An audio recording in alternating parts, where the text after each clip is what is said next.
Hey gang, it's your buddy Platt here for another Spirit Series video.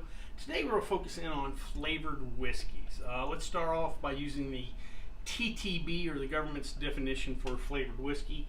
That is whiskey flavored with natural flavoring materials, with or without sugar. Has to be bottled at no less than 30% alcohol by volume or 60 proof. The name of the predominant flavoring agent has to be in the name, along with the class and type designation. A good example is cherry flavored whiskey is how you'd see that on the bottle. Wine can be added up to 2.5% of volume. If this sounds familiar, it's because it's pretty much a similar definition to flavored vodkas, which we covered in an earlier video. Remember, we went to the kind of vague term natural flavoring materials. There were several ways flavored vodkas were made.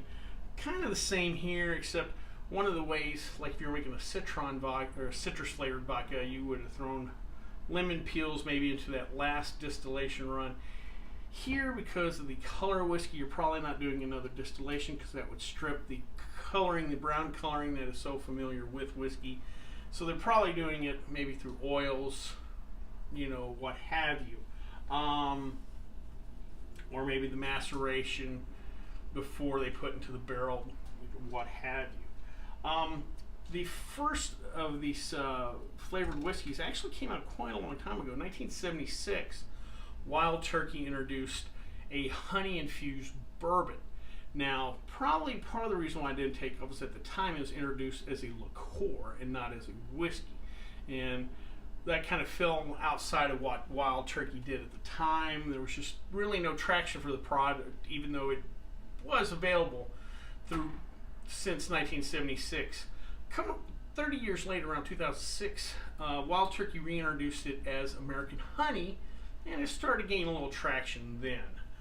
Flavored whiskeys, as we know today, really broke out around 2009 when Jim Beam came out with Red Stag, which was a cherry flavored or cherry infused whiskey. If I remember right, the original marketing campaign had like Kid Rock pushing the brand, something like that. But after Jim Beam came out with Red Stag, it was Katie barred the door. Everybody else really started jumping in. Jack Daniels, Heaven Hills, the others. Jack Daniels had the honey. Then the cinnamon or hot whiskeys became kind of the big fad. And it was not just here in the U.S. The whiskey makers around the world caught on. In Canada, probably Crown Apple was a big one, but they have a maple, they have a vanilla, they have a whole line. And this fad even made it over to Scotland. Doors Honey is probably the most popular of the Scottish flavored whiskeys. Today, the flavors, the variety of flavors is almost endless. There's hop flavored whiskeys, chocolate flavored whiskeys, oatmeal stout, ginger, pumpkin, all different types of whiskeys. Unfortunately, all these don't necessarily work together. If you think about whiskey, we age in a barrel. Whiskey has a flavor. Part of the charm of whiskeys that you age it would, you pick up some of that.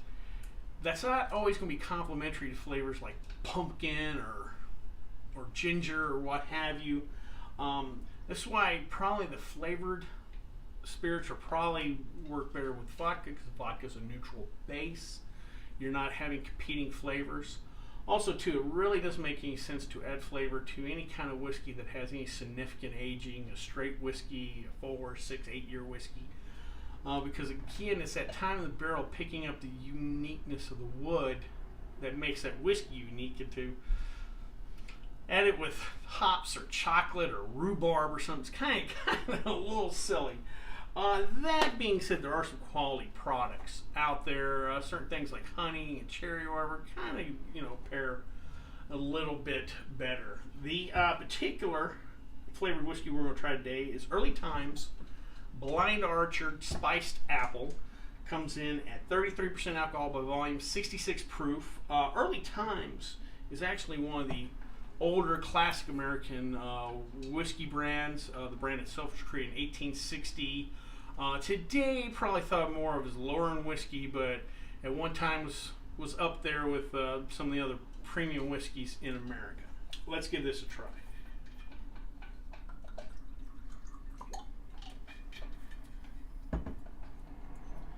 Alright, lighter color, so we probably don't have a ton of wood on this.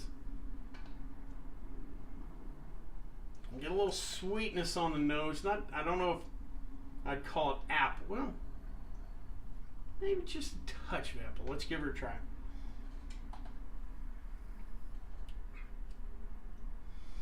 Alright, that is, I would say I get more spice than I do the apple. Yeah, this to me, yeah, I get more kind of the cinnamon thing. I would almost call this a cinnamon apple. Well, I guess spiced apple, cinnamon apple, but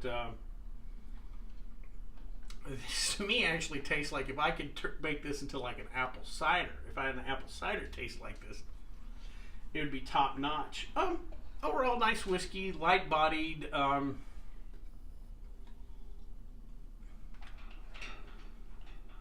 get the sweet punch on the tongue. Not bad. I'm sure chilled, thrown in some kind of shot, work real well. Well, I hope you liked this video. If you did, please subscribe down below. Also, please like the video because it lets YouTube know we're putting out good content. If you have any questions, comments, concerns, please leave them in the comment section, or you can always contact me on the Twitter page. Until next time, bottoms up.